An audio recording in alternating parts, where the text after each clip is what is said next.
Toutes mes bénédictions et mes salutations au grand peuple de Yakongo, ce peuple dispersé au-delà des fleuves de couche, mais aussi dans les îles de la mer, selon ce qu'il a été dit dans Séphonie 3.10, qu'en ce temps-là, les dispersés de l'Éternel lui apporteront des offrandes.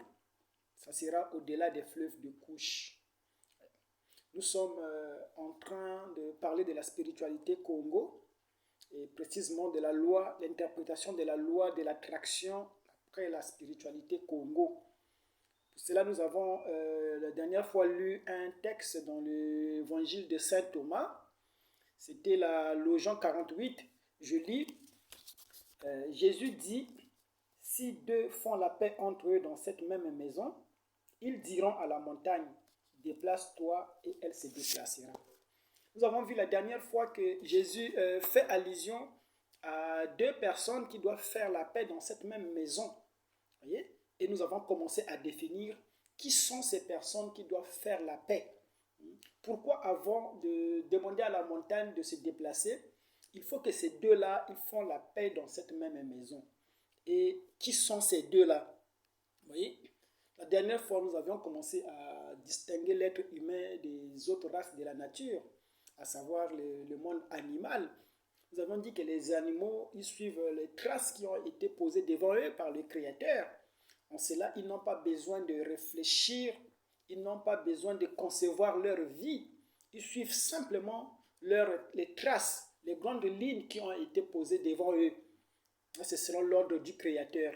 Mais quant à l'humain, l'humain c'est un être humain. Un être parce que il est. Il peut penser son existence. Voyez-vous? Il peut changer. Il n'y a pas de grande ligne devant l'humain.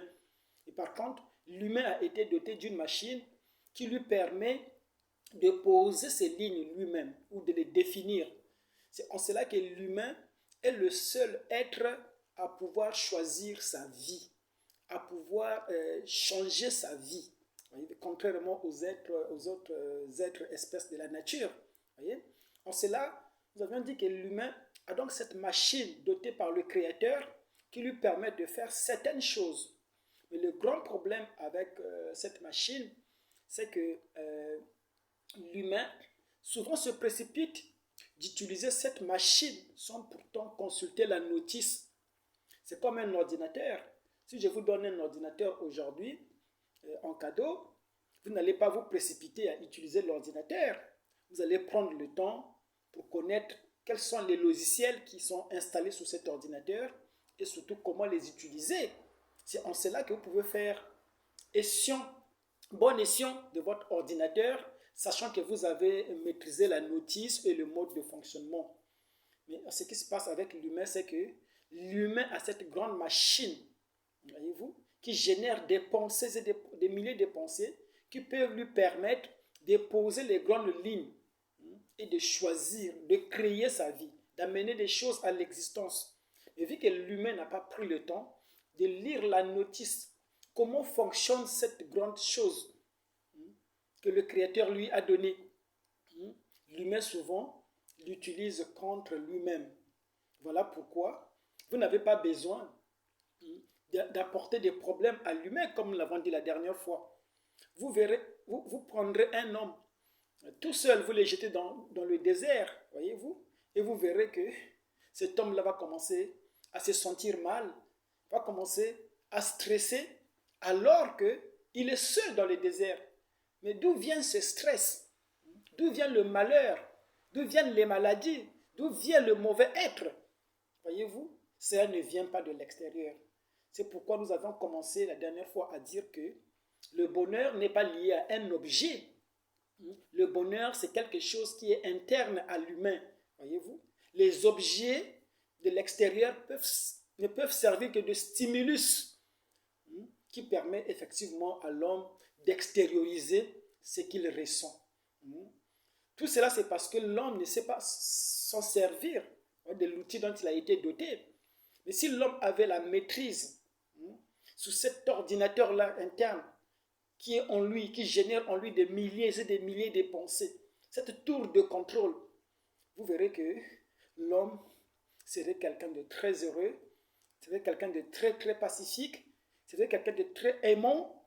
Pourquoi? Parce qu'il serait comme le capitaine qui a de l'emprise sur son volant, voyez-vous, qui est au centre de la navigation de son corps, de son être, voyez-vous.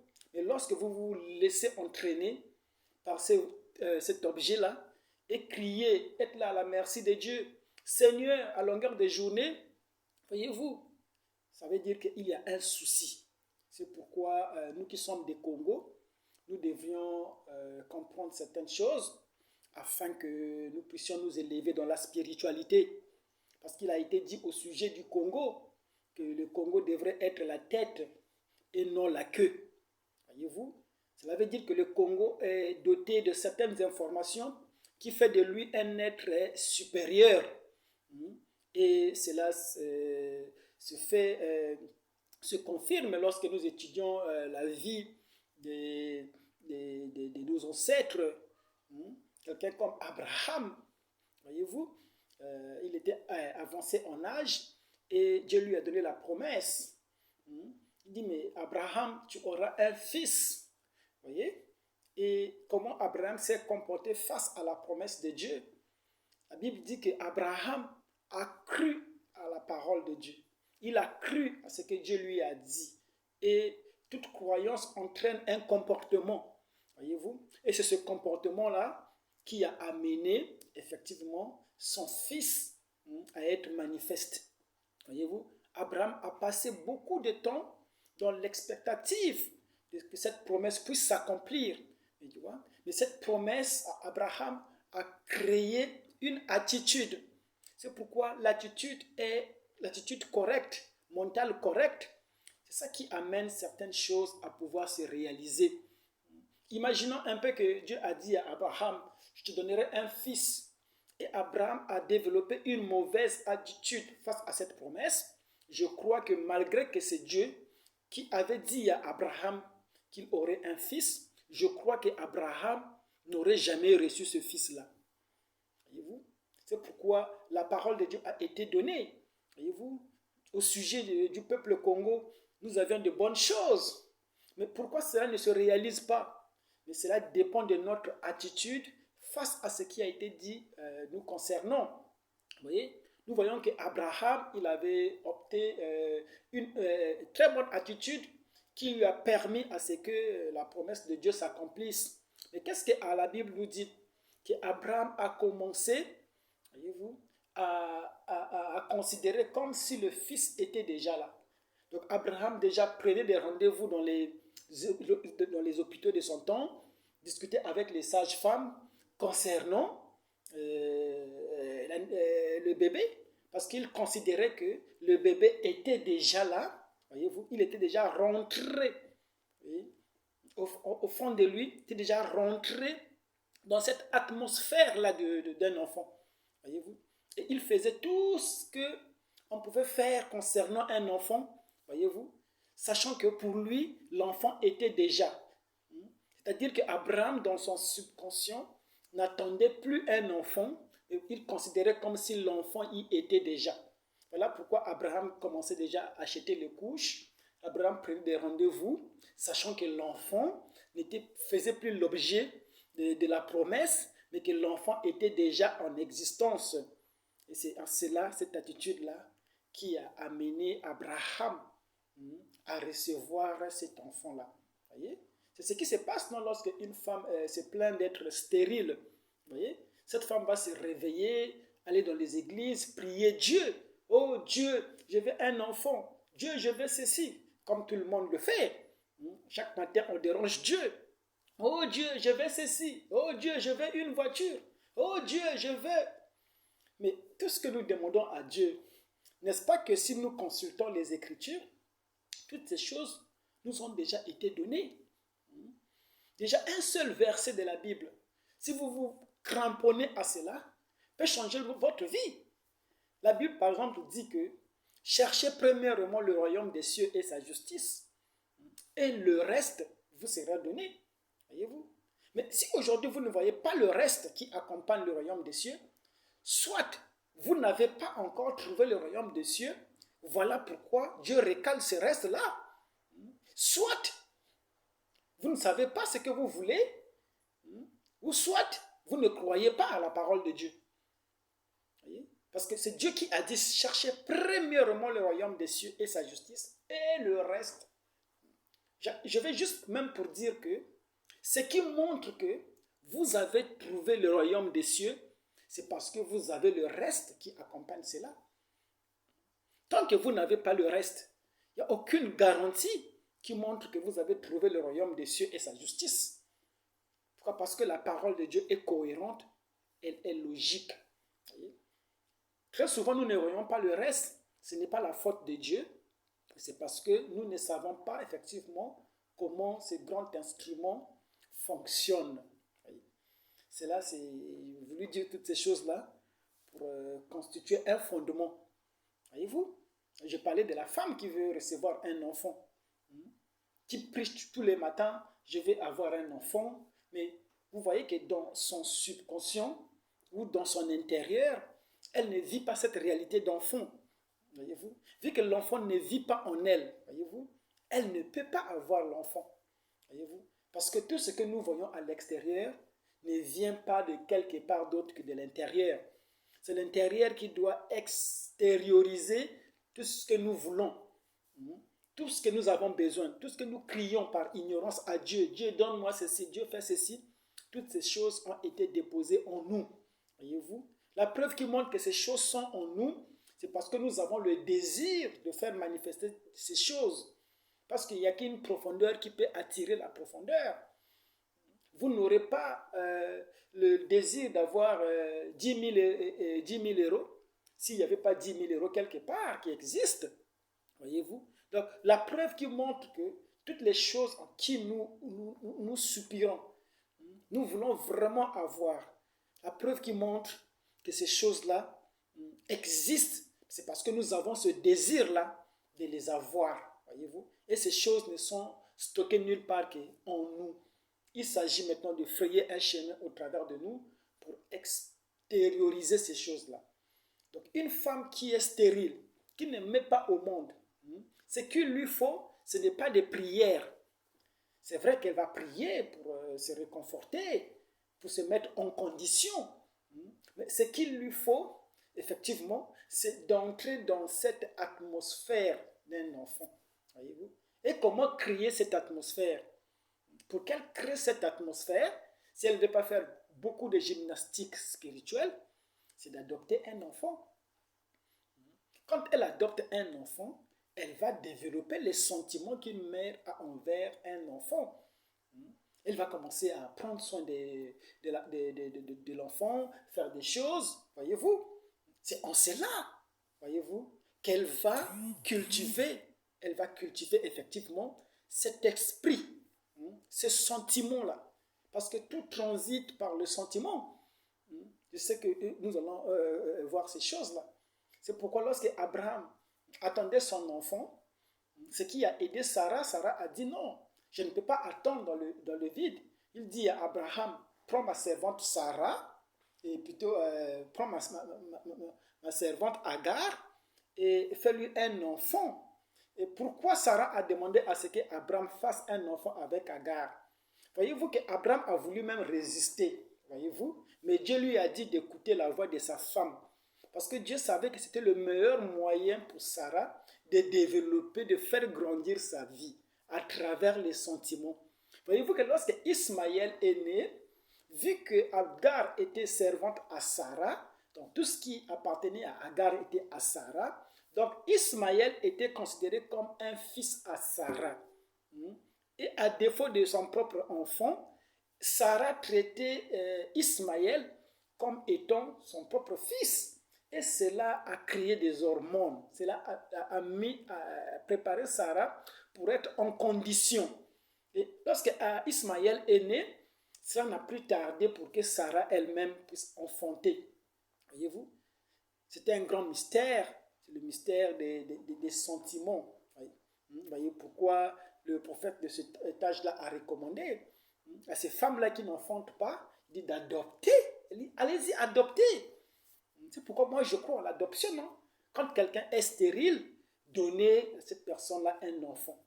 Vous voyez pourquoi même dans notre tradition Congo, lorsque une femme ne mettait pas au monde, qu'est-ce que la famille faisait? On lui confiait un enfant. Soit son petit frère qui était petit, soit l'enfant de sa sœur, pour qu'elle puisse se mettre en condition pour la préparer à avoir son enfant. Donc, toutes ces choses-là sont très importantes. Voyez, je pose cela comme fondement parce que tout ce que nous allons dire sur cette spiritualité Congo, selon la loi de l'attraction, va se poser sur ce fondement-là. Voilà pourquoi je prends l'exemple de nos ancêtres, les Abraham, puisque nous avons dit que nous sommes israélites, non? Ça veut dire que nous sommes de la postérité d'Abraham et nous avons observé la vie d'Abraham qui a été donnée en modèle pour savoir comment Abraham a agi. Quelle attitude Abraham a adoptée face à la promesse. Voyez? Parce qu'il nous a été dit le témoignage d'Abraham dans la Bible, quand Paul reprend cela, voyez-vous, Paul élève la foi d'Abraham, prend cela en témoignage, prend cela en exemple, voyez-vous, c'est le père de la foi. Donc il avait une certaine attitude face à la promesse de Dieu, voyez-vous. Parce qu'aujourd'hui, il n'y a que deux choses qui se passent avec Dieu. Soit, voyez-vous, vous amenez Dieu à renier sa parole. Voyez-vous, sa propre parole, Dieu ne reconnaît plus ça. Pourquoi? Parce que vous l'avez déformé, vous l'avez mal interprété. Voyez-vous, vous allez citer à longueur de journée, Dieu, tu as dit ceci. Mais lorsque vous le sortez de son contexte, lorsque vous l'interprétez mal, Dieu est obligé de ne plus assumer ce qu'il avait dit. Voyez-vous? Ça, c'est la première façon d'agir de Dieu. La deuxième façon d'agir de Dieu, c'est quoi? C'est que Dieu, lorsque vous reprenez fidèlement sa parole, Dieu vient confirmer sa parole. Voyez-vous? Peu importe qui vous êtes, Dieu confirme sa parole parce que vous l'avez pris dans le bon contexte. Voyez-vous? C'est comme la pluie, non? Vous plantez une sémence, la pluie vient pour faire germer cette sémence-là. Voyez-vous? Mais à la fin, il vous dit, retirez-vous de moi parce que je ne vous ai jamais connu. Voyez-vous? Et pourtant, Dieu a agi à travers vous. Vous avez fait beaucoup de grandes choses, des miracles. Mais Dieu dit quand même, retirez-vous de moi parce que je ne vous ai jamais connu. Voilà. C'est quoi être connu de Dieu? Ça, c'est un autre sujet. Nous allons en parler une fois que ce sujet est terminé. Donc, voilà. Donc, du coup, nous étions en train de dire, d'après le texte que nous avons lu, Jésus qui disait que lorsque les deux arriveront à faire la paix, en ce moment, vous direz à la montagne, déplace-toi et la montagne se déplacera. Alors, qui sont ces deux-là qui doivent faire la paix dans la même maison? Donc, parlons de la grande machine dont nous avons été dotés. Nous avons dit qu'en l'homme, il n'est pas seulement physique, voyez-vous, il est aussi spirituel. Voyez? Quand on parle de la création, nous savons que la création commence avec le spirituel. Parce que les choses visibles que nous voyons ne sont que l'expression de celles qui sont invisibles. C'est-à-dire que lorsque la création commence, ça commence dans le monde spirituel. Et du monde spirituel, voyez-vous, cela a pris peut-être du temps pour que cela puisse devenir naturel, physique. C'est pourquoi lorsque Dieu a dit, faisons ceci, l'homme à notre image, l'homme était là, voyez-vous, mais ce n'était pas encore un homme physique. L'homme a existé dans son état spirituel beaucoup de temps avant d'être manifesté dans la chair. Voyez-vous? Quand Dieu dit, Dieu créait les animaux, il fit ceci, cela, voyez-vous? C'était des créations spirituelles. Voyez-vous? Il dit que cela était bon. Voyez? Il dit, Dieu les bénit, il dit, multipliez-vous et remplissez la terre. Dieu vit que cela était bon, il les bénit. Multipliez-vous et remplissez la terre. Voyez-vous? Mais ce n'était pas des choses physiques que Dieu créait. C'était des choses spirituelles. Vous voyez, comme pour les animaux, vous qui lisez la Bible, vous verrez que Adam, qu'on appelle Adam, ça veut dire que l'homme tiré de la poussière de la terre, qu'on appelle Adam, quand il fut formé du limon de la terre, de la poussière de la terre, c'est après cela seulement que les animaux aussi ont été formés de la poussière de la terre. Donc, l'homme fut la dernière chose à être, la dernière personne à être créée dans l'ordre de la création. Mais par contre, quand on parle de l'ordre de la formation, l'homme fut la première personne à être formée devançant les animaux. Cela, vous le lisez dans Genèse. Il dit que lorsque Dieu fit Adam de la poussière de la terre, il n'y avait encore aucun animal. Voyez-vous? C'est comme ça que l'Éternel forma aussi les animaux de la poussière de la terre. Et c'est Adam, voyez-vous, qui leur donna des natures.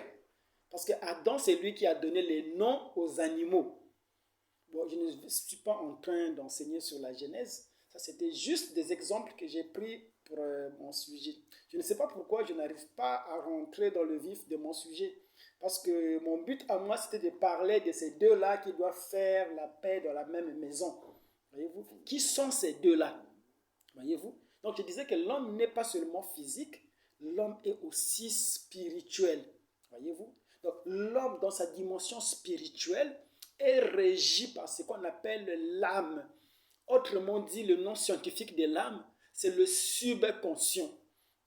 Le subconscient, c'est ce vous-là, voyez-vous. Lorsque vous n'êtes plus dans votre état conscient, ce subconscient-là, c'est celui qui prend la relève. C'est-à-dire que quand vous dormez, vous êtes dans votre subconscient, voyez-vous. Donc, vous êtes soit dans votre état conscient, qui est votre état en étant en éveil, ou soit vous basculez dans votre subconscient. Et pour basculer dans votre subconscient, souvent vous n'avez pas besoin de dormir. Parce que les gens peut-être pensent que le subconscient ne se manifeste que lorsque vous dormez. Non. Vous pouvez être éveillé, mais vous êtes sous l'emprise du subconscient. Je peux vous donner un exemple aujourd'hui. Pour nous, beaucoup plus qui conduisons. Imaginez un peu que vous êtes au téléphone, en train de téléphoner à votre chéri qui vous appelle au téléphone, mais étant sur la route. Donc vous conduisez, voyez-vous, mais vous êtes au téléphone. Or, d'après, voyez-vous, la notice de l'outil tel qu'il nous a été donné, vous ne pouvez pas faire, la conscience ne peut pas exécuter deux choses au même moment. Voyez-vous? Donc, soit vous êtes en train de téléphoner, votre attention est au téléphone parce que vous devrez penser, vous devrez réfléchir sur ce que vous allez dire. Parce que vous êtes dans une conversation, vous devrez être dans la suite logique de votre conversation. Et en même temps, vous êtes en train de conduire. Mais qu'est-ce qui fait que, étant que vous êtes en train de conduire, puisque la conscience, déjà, la conscience n'est pas multitask. Vous voyez? Vous êtes en train de conduire. Donc, votre attention est sur la route aussi. Mais comment se fait-il que les deux choses, comme si ça marche ensemble? Non, quelque part, il y a le subconscient qui est venu à l'aide à la conscience. Parce que le subconscient sait que votre état conscient est au téléphone avec votre femme. Peut-être que vous êtes en train de vous chamailler sur une histoire qui concerne les enfants, en train de, voilà, mais en même temps en train de conduire. Et subitement, vous vous retrouvez à destination. Tu dis, mais comment vous vous êtes retrouvé à destination? Voyez-vous? Très souvent, vous serez incapable même de dire les choses que vous avez vues en route. Voyez-vous? Vous allez juste simplement vous réveiller, vous êtes arrivé à destination. Mais si on vous pose des questions, comment vous avez fait pour arriver à destination? Quelles sont les choses que vous avez vues à travers la route? Vous n'allez même pas vous souvenir. Mais pendant ce temps, vous étiez en train de conduire. Alors, qu'est-ce qui conduisait pendant que vous étiez au téléphone? C'est ça ce qu'on appelle votre subconscient. Voyez-vous? Et cette subconscient, ce subconscient-là, il est régi par des lois. Voyez-vous? Si vous maîtrisez les lois du subconscient, alors vous devenez tout puissant. Voyez-vous? Parce que ce subconscient, il est dans une logique qui est autre que celle de la conscience. Voyez-vous? Il y a là deux langages en l'homme. Il y a l'état conscient et le subconscient. Voyez-vous? L'état conscient, se manifeste par le raisonnement, par les pensées logiques. Vous pensez quelque chose, c'est ça votre état conscient. Or, le subconscient n'agit pas de cette façon. Le subconscient, voyez-vous, est influencé, c'est le monde des habitudes. Voyez-vous, quelque chose qui est ancré en vous. Voyez-vous, une habitude qui est au-delà de la réflexion. Voyez-vous, c'est comme conduire. Conduire, ce n'est pas quelque chose que vous apprenez aujourd'hui, non. C'est une habitude. C'est pourquoi lorsque vous étiez au téléphone, vu que votre subconscient a appris à conduire, parce qu'il a été entraîné, pendant que vous êtes au téléphone, votre subconscient est en train de conduire. Donc c'est une habitude, vous ne vous efforcez plus. Voyez-vous? C'est de cette façon qu'on envoie les informations dans le subconscient. C'est cette façon-là qu'Abraham a envoyé cette information du fils dans le subconscient. Parce que nous savons que le subconscient, c'est ça la terre fertile. Tout ce qui tombe dans le subconscient, si la semence réussit à tomber dans le subconscient, alors elle est obligée de germer. Pourquoi? Parce que le subconscient, c'est une terre qui est fertile. C'est ce qu'on appelle la foi. Voyez-vous? Le problème, c'est quoi? C'est de faire de sorte que tout ce que nous avons besoin puisse effectivement tomber dans le subconscient. Souvent, ça reste dans l'état conscient. Or, l'état conscient n'est pas forcément une terre fertile. L'état conscient, voyez-vous, c'est cette terre-là, lorsque vous jetez la semence, les oiseaux du ciel qui passent, ils viennent pour ramasser cette semence. Voyez-vous, nous allons pénétrer dans ce monde de l'état subconscient, parce que c'est une logique, c'est un état d'être, voyez-vous, c'est un langage, c'est une culture qui est différente de celle de la conscience. Voyez-vous, voilà pourquoi Jésus dit, si ces deux personnes-là font la paix, c'est-à-dire que si le subconscient et l'état conscient arrivent à se réconcilier, parce que souvent ils sont en désaccord, voilà. S'ils arrivent à faire la paix, en ce moment-là, vous pouvez dire, montagne, allez vous jeter dans la mer, et cela va se déplacer, cela va se faire. Pourquoi? Parce que vous avez réussi à concilier les deux. C'est parce que les deux sont souvent opposés que Jésus, dans l'évangile de saint Thomas, recommande à ce que les deux fassent la paix dans cette même maison. Le subconscient a un langage. C'est ce qu'on appelle l'émotion. Il se manifeste par le ressenti. C'est ça le subconscient. Voyez-vous? C'est au-delà de votre état conscience. On vous donne une mauvaise nouvelle. Même si dans votre état conscient, vous voulez dissimuler cette information, mais vous verrez que cela, pour une personne attentive, cela va se ressortir sous une autre forme. Votre émotion, vos sentiments, c'est ça l'écriture, c'est ça le langage du subconscient. Dit le sentiment, c'est ça l'expression du subconscient. Ce que vous ressentez, voyez-vous, vous commencez à ressentir cela. C'est ça qui amène la chose à se réaliser. Vous avez prononcé la parole, parce que la parole, c'est une pensée qui est exprimée. Donc vous avez eu une pensée, voyez-vous, je dois avoir un enfant, mais tant que votre subconscient n'a pas saisi cette information, voyez-vous, vous n'aurez pas l'enfant, voyez-vous.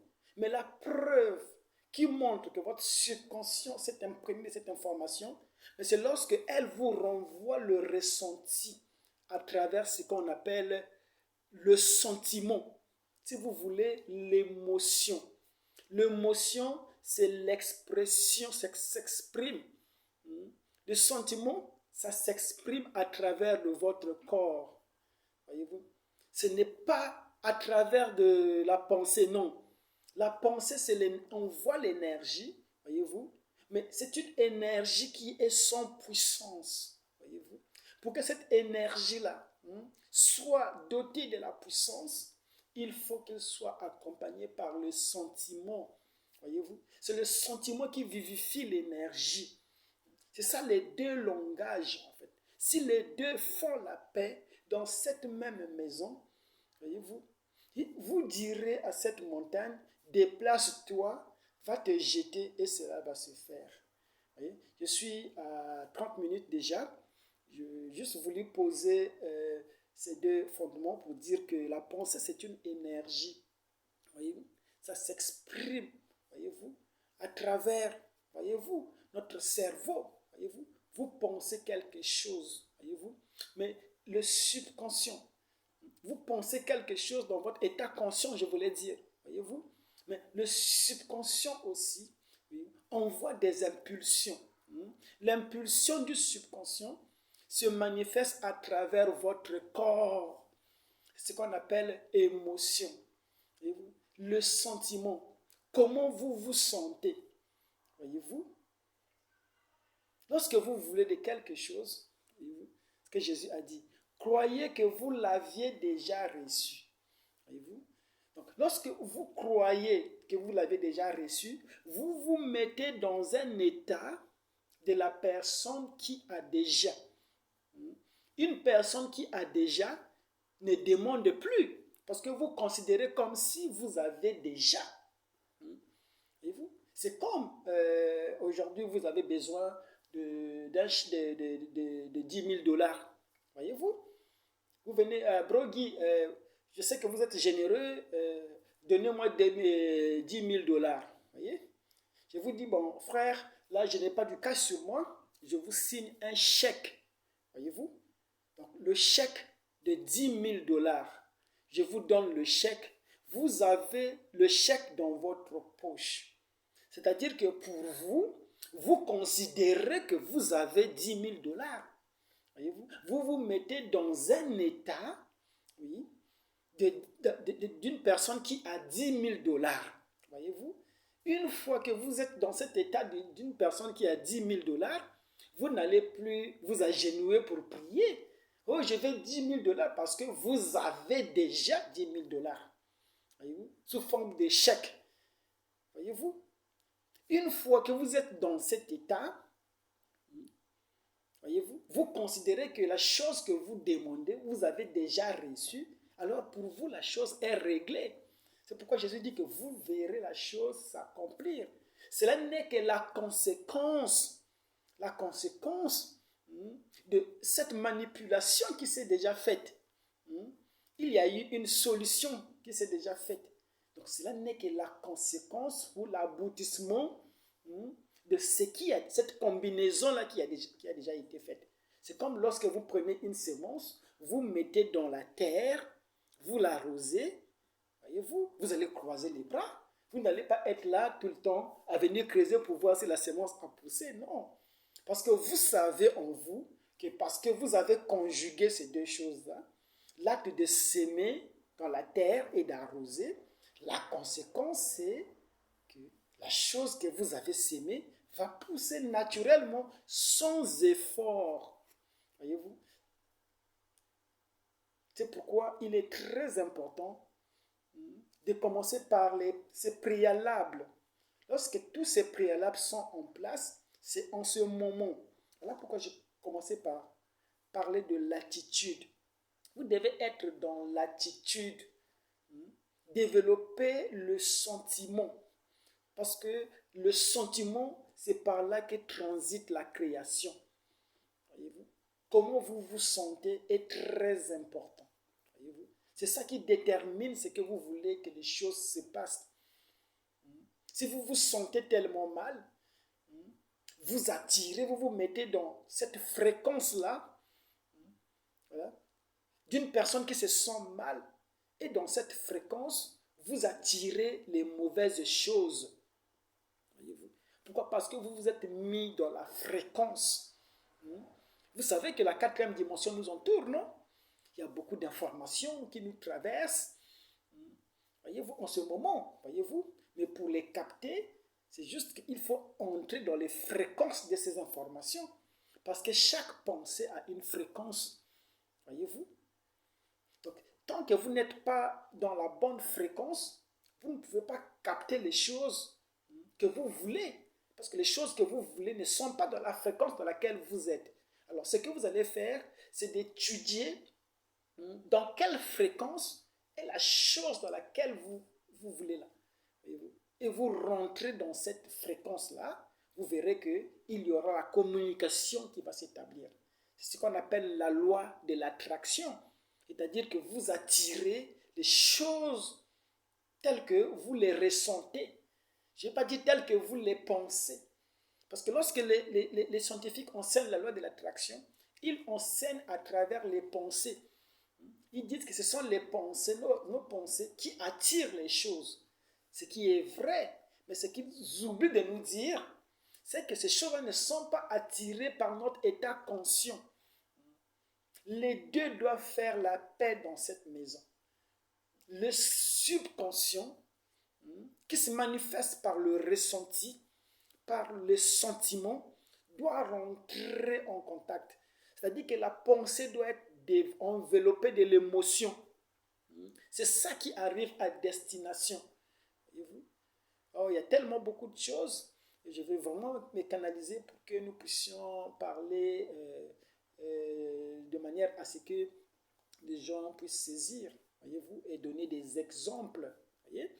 Pour aujourd'hui, on va retenir ce que j'ai dit que pour les femmes, selon la spiritualité Congo, les femmes qui n'enceinte pas, voyez-vous, plutôt qui n'avaient pas droit, qui étaient stériles, voyez, ces femmes-là avaient à développer l'émotion.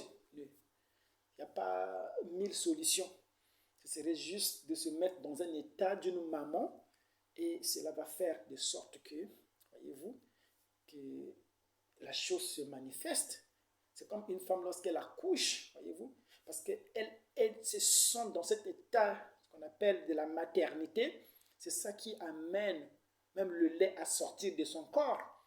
Pourquoi? C'est l'émotion, en fait, c'est le sentiment d'être mère qui fait sortir le lait maternel, voyez-vous, après la naissance, voyez-vous. C'est pourquoi, avant que l'enfant ne soit là, vous voyez que la femme, même si elle est enceinte, il n'y a pas du lait qui coule de ses mamelles. Mais une fois qu'elle a développé ce sentiment de la maternité en elle, voyez-vous, vous verrez que le lait va sortir de ses mamelles. C'est comme cela que ça se passe les choses, voyez-vous. Vous rentrez dans le sentiment, voyez-vous, parce que vous pouvez créer le sentiment. Maintenant, le subconscient, c'est un petit enfant. Il faut maintenant savoir comment se jouer du subconscient. Parce que le subconscient, il est naïf. Le subconscient, lorsque vous lui répétez quelque chose à longueur des journées, le subconscient, c'est comme un enfant. Quand vous lui demandez, mon fils de 4 ans, quand je lui demande de réciter l'alphabet, il a une astuce, non? Une chanson que sa maîtresse de la maternelle lui a enseignée. A, B, C, D, E, F, J. Donc l'enfant sait citer l'alphabet dans son état subconscient. Pourquoi? Parce que par l'autosuggestion, voyez-vous, il a appris à mémoriser cela et cela est ancré en lui. C'est-à-dire qu'il ne fait plus d'efforts. Comme tu dis à quelqu'un, 2 fois 2, je donne la réponse 4 parce que j'avais tellement appris ça que cela fait partie maintenant de moi. Je ne fais plus un effort, voyez-vous. Pourquoi? Parce que j'avais fait beaucoup d'efforts à faire de sorte que cette information rentre dans mon subconscient. C'est-à-dire que même dans la mort, si tu me poses la question, 2 plus 2, je te dirais, est égal à 4. Voyez-vous? Dans le sommeil, même si je dors, tu me poses la question, 2 plus 2 est égal à combien? Il est égal à 4. Voyez-vous? Pourtant, je ne suis pas dans mon état éveillé. Dans le sommeil, même si tu viens dans mes rêves, tu me poses la question, je te répondrai. Pourquoi? Parce que par l'autosuggestion, j'étais arrivé à transmettre cette information dans mon subconscient. Voyez-vous? Tout ce que nous voyons qui se fait là, que les mystiques appellent mystique, tout transite par ces 2 principes-là. Le subconscient et le conscient. Ce sont deux langages, voyez-vous. Les occultistes, voyez-vous, parce que les gens sont ignorants de ce qui se passe de l'autre côté du subconscient, voyez, ils manipulent, passent par des manipulations pour nous faire comprendre qu'ils font des choses extraordinaires, alors que c'est des choses qui sont naturelles, bien que inconnues du grand public. C'est ce qui fait que ces personnes-là se passent pour des personnes, des experts, des personnes mystiques, alors qu'ils ne le sont pas. Voilà pourquoi Jésus a dit, si deux font la paix dans cette même maison, vous direz à cet arbre de se déplacer, cette montagne se déplacera. Lorsque vous arrivez à concilier ces deux-là, comment vous pouvez passer une information dans votre subconscient? L'autosuggestion. Ou pour ceux qui entendent parler de l'hypnose, voyez-vous, comment on peut nettoyer son subconscient, les fausses informations que le subconscient a accumulées, qui fait que malgré votre désir, malgré tout ce qui se trouve dans votre état conscient, vous n'arrivez pas à reproduire les choses. Pourquoi? Parce que ces choses-là ne dépendent pas de votre état conscient. Ils sont inscrits dans le subconscient. C'est comme une semence. Tant qu'elle n'est pas en terre, elle ne peut pas pousser. Vous pouvez avoir des semences, mais ces semences, elles sont stockées que dans votre grenier. Voyez-vous, ces semences resteront là des siècles et des siècles. Ça ne poussera pas. Il faudrait que ces semences-là soient en contact avec votre état, avec votre terre. C'est en ce moment-là que, d'après les lois de la botanique, voyez-vous, cette semence va commencer à pousser. Voyez-vous, vous avez des informations dans votre état conscient. Comme tout le monde, vous rêvez de bonnes choses. Vous voulez ceci, vous voulez cela. Dieu, ceci, les prières, ça se passe dans l'état conscient. Mais ce n'est pas exactement votre prière qui se fait. Mais c'est l'attitude que vous avez envers ce que vous demandez qui fait que ce que vous demandez s'accomplisse. Vous avez besoin de la guérison. Voyez-vous? Mais tant que vous vous sentez malade, vous ne verrez pas la guérison. Vous avez besoin de la guérison. C'est simple. Parce que la guérison, vous verrez des gens qui vont à l'église, donc des chrétiens, qui sont tout le temps à l'église. Ils sont incapables de guérir même d'une simple grippe. Ils sont dans les prières chaque matin. Oh Dieu, oh ceci, guéris-moi. 5 heures du matin, oh Dieu, guéris-moi. Mais la première fois que tu as demandé à Dieu de te guérir, Dieu a écouté. Dieu n'est pas ce père-là qui est là, qui dort, pour qu'il écoute. Il faut faire des prières. Non, cette façon de faire là, c'est que Élie s'était opposé, non? Les 400 prophètes Baal, voyez-vous? C'est eux qui enseignent cette façon de faire. Le christianisme, c'est ça, c'est le christianisme qui enseigne les prières. Les jeûnes et les prières, ça c'est le christianisme. Notre spiritualité, on n'a pas besoin de jeûnes et de prières. Pourquoi? Parce que la spiritualité selon Élie, ou la religion d'Élie, consistait seulement à parler.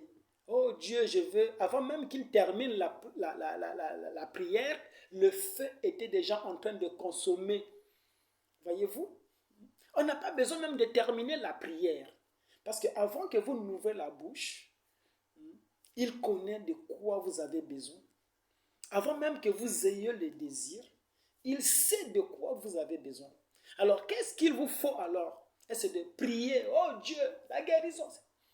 C'est pourquoi vous voyez que même les hypocrites, ils sont guéris facilement par rapport aux chrétiens. Vous verrez quelqu'un qui ne va pas à l'église, mais qui peut rassembler ses lois métaphysiques, mettre en pratique. La personne n'avait pas d'enfant, voyez-vous, et d'un coup, la personne arrive à concevoir. Et vous voyez des chrétiens éternellement qui sont là en train de prier pour des enfants. Dieu, donne-moi un enfant. Dieu, je suis stérile. Ah frère, soit c'est Dieu qui ne t'écoute pas, soit c'est toi qui ne sais pas comment faire. Voyez-vous? Il y a quelque chose, il faut se poser la question. Quand vous conjuguez deux lois et qu'il n'y a aucune réaction, posez-vous la question. Il n'y a aucune honte. Voilà pourquoi Élie a posé la question. Il dit, est-ce que votre Dieu est en train de dormir? C'est comme ça que le Dieu de la plupart des croyants, des chrétiens, donc les adeptes du christianisme, ce Dieu-là, il dort. Élie a dit, criez plus fort, réveillez-le par des jeûnes et des prières.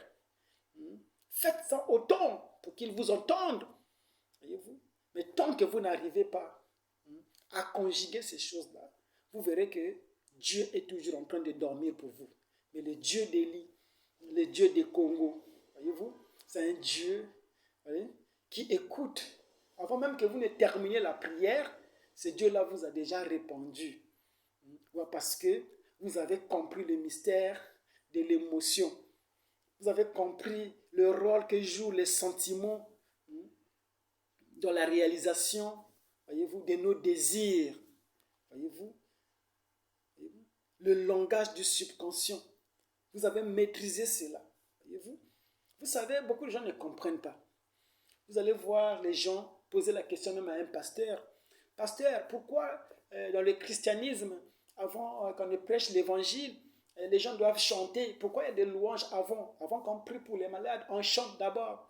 Oh Yahweh Kumama, oh Jésus fait ceci, oh Jésus il guérit, oh le grand médecin. Pourquoi les gens font ça avant qu'on prie? Il y a un mystère là-dessus. Qu'est-ce qu'ils cherchent en fait? Est-ce que c'est ça qui amène la puissance? Je ne crois pas. Voyez-vous? Mais qu'est-ce qu'ils cherchent? Quand vous allez voir un guérisseur, parce que mon père avait l'habitude d'aller voir les guérisseurs, parce qu'il y avait des gens malades dans notre famille. Voyez? Mais quand vous arrivez, j'ai déjà assisté à ces cérémonies-là, vous arrivez chez un guérisseur, voyez-vous, le guérisseur, il commence par chanter. Il chante, oh, il chante, voyez-vous, il rentre en transe, il chante, voyez-vous. Et après, il donne des recommandations à mon père. Il dit, tu fais ceci, tu fais cela, tu fais cela, voyez-vous. Parce qu'il a chanté, voyez-vous. Mais qu'est-ce qu'il cherchait dans le fait de chanter, d'invoquer toutes ces choses-là, voyez-vous? Qu'est-ce qu'il cherche à faire, voyez-vous? C'est de créer l'émotion, développer le sentiment, voyez-vous? Ce n'est que lorsqu'il y a ce sentiment atteint, voyez-vous? Quand il arrive maintenant dans la même fréquence, voyez-vous, vous verrez que la chose se fait de façon naturelle, voyez-vous? Moi, quand je prie, je ne prie pas pour aller demander, oh Dieu, envoie ceci, non. Parce que je sais que Dieu, avant même que j'ouvre ma bouche pour prier, Dieu connaît déjà de quoi je suis en train de dire. Que pensez-vous que Dieu est? Dieu, il est omniscient, omnipotent, omniprésent. Vous n'avez pas besoin de prier pour que Dieu exauce votre désir. Parce qu'il a dit, avant que vous ne prononcez la parole, j'ai déjà exaucé. Quand je prie, moi, je développe le sentiment, voyez-vous. Si j'ai besoin d'une voiture, voyez-vous, lorsque je vais prier, je me concentre. Je suis en train de conduire cette belle voiture. Je me sens tellement bien. Je me dis l'exemple, quand je suis dans une belle voiture, comment je peux me sentir? Comment je me sens?